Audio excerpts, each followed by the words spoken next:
एक कन्या ने वहां जन्म लिया होगा, उसको आप पालने में रख लेना और उस कन्या को लेके आप वापस लौट के आ जाना।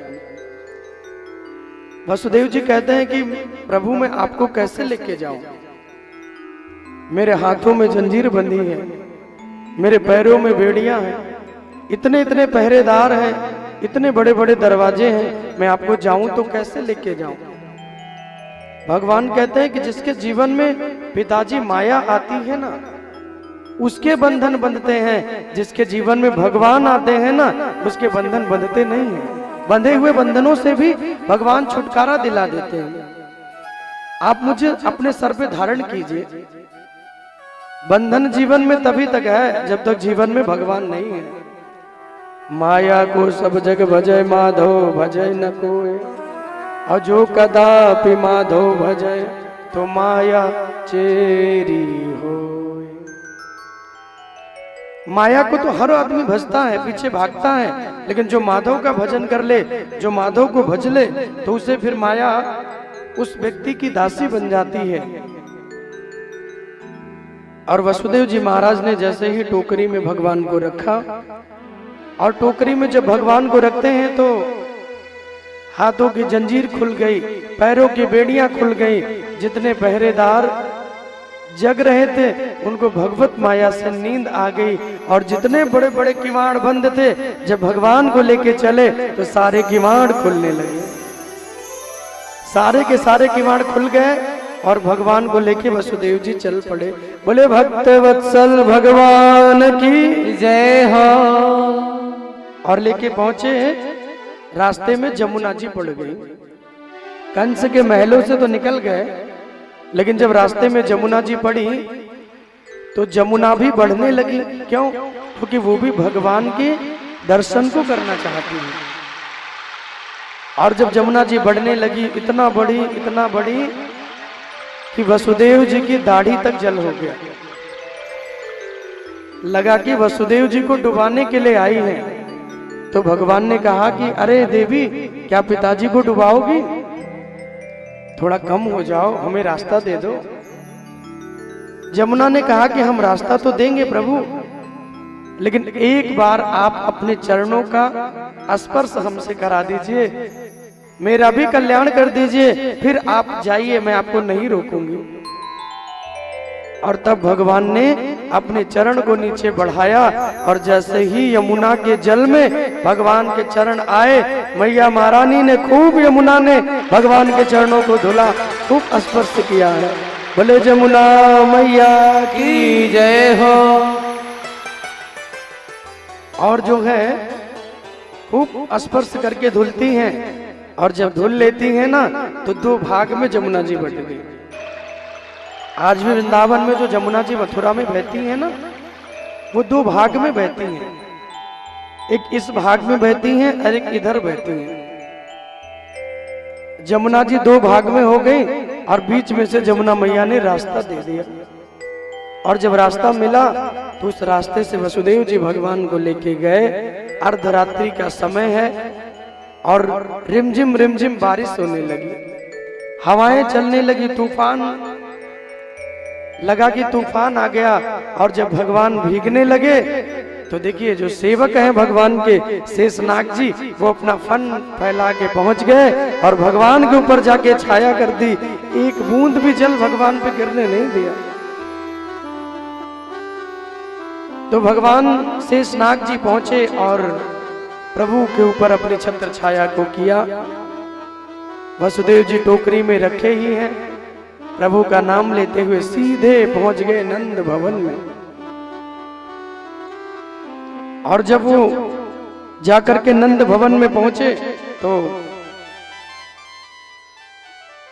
रात्रि का समय है, और रात्रि के समय में उस कन्या को वहां देखा।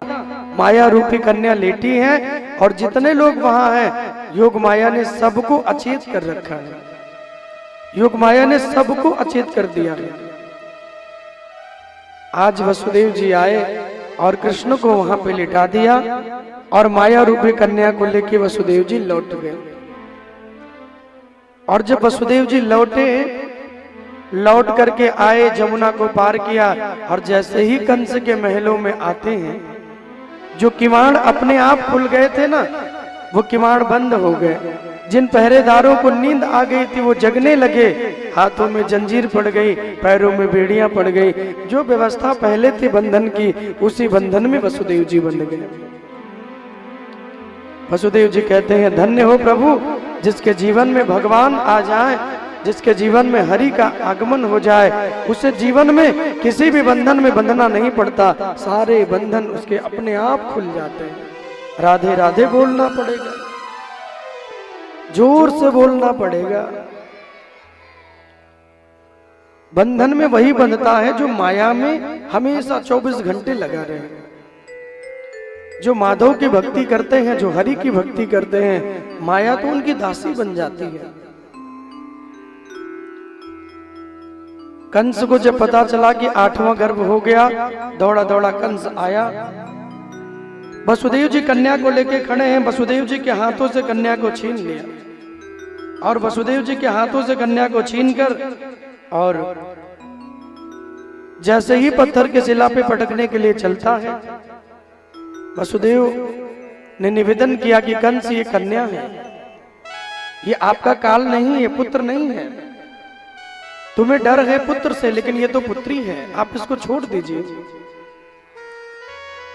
कंस ने देखा ये तो सच में स्त्री है, लगा कि कन्या को क्यों मारना, मुझे डर है तो बेटे से है, पुत्र को क्यों मारना।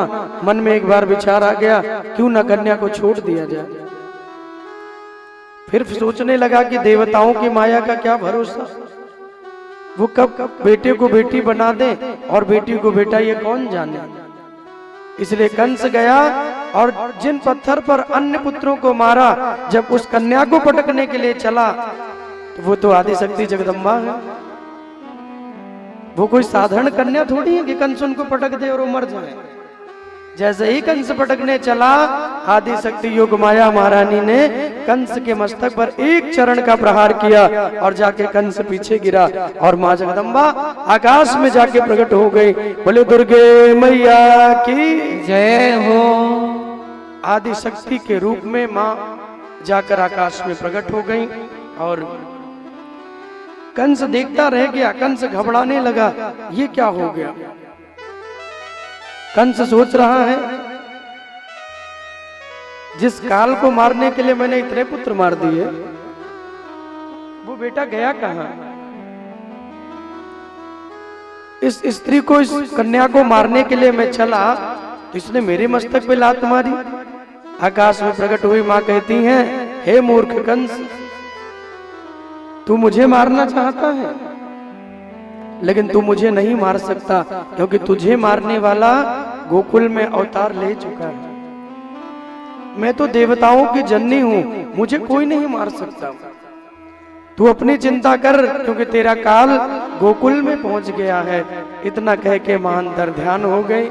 कंस के मन में चिंता हो गई, कंस को दुख हो गया, लेकिन नंद भवन में उत्सव होने लगा।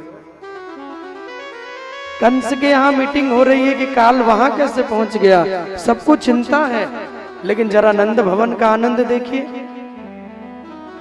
जैसे ही सुबह सुबह यशोदा जी की नींद टूटी, और जैसे यशोदा जी की नींद खुली, रात्रि में जब मैया जगी थी ना, तो बगल में कौन लेटा था, बोले एक छोरी लेटी थी, एक कन्या लेटी थी। अच्छा, आज के समय में भी अगर किसी को बेटा हो जाए तो लोग बहुत उत्सव मनाते हैं, और बेटी हो जाए तो लोग थोड़ा दुखी हो जाते हैं, होते कि नहीं।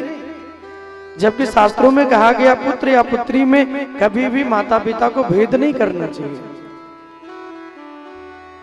बेटियां भी बड़े सौभाग्य से मिलती हैं, हर किसी को बेटी प्राप्त नहीं होती। पत्नी हर किसी को चाहिए, बहन हर किसी को चाहिए, माता जी हर किसी को चाहिए कि नहीं। लेकिन बेटी ही नहीं चाहिए। अब जब बेटी होगी तो वो आगे चल के किसी की बहन बनेगी, किसी की पत्नी बनेगी, संसार का क्रम आगे बढ़ेगा।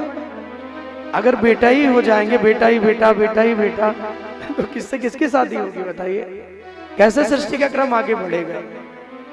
तो इसलिए संसार का जो क्रम है, बेटा मिले पुत्र मिले तो भी प्रसन्न हो जाइए, और अगर बेटी मिले तो समझो लक्ष्मी आई है तो और प्रसन्न हो जाना चाहिए। मानस में जब सीता मैया की विदाई जनक जी करने लगे तो उन्होंने महाराज दशरथ के पांव पकड़ लिए, और जब दशरथ जी के पांव जनक जी पकड़ते हैं ना तो दशरथ जी कहते हैं आप हमको प्रणाम मत कीजिए। बोले क्यों? हम बेटी वाले हैं, आप बेटे वाले हो।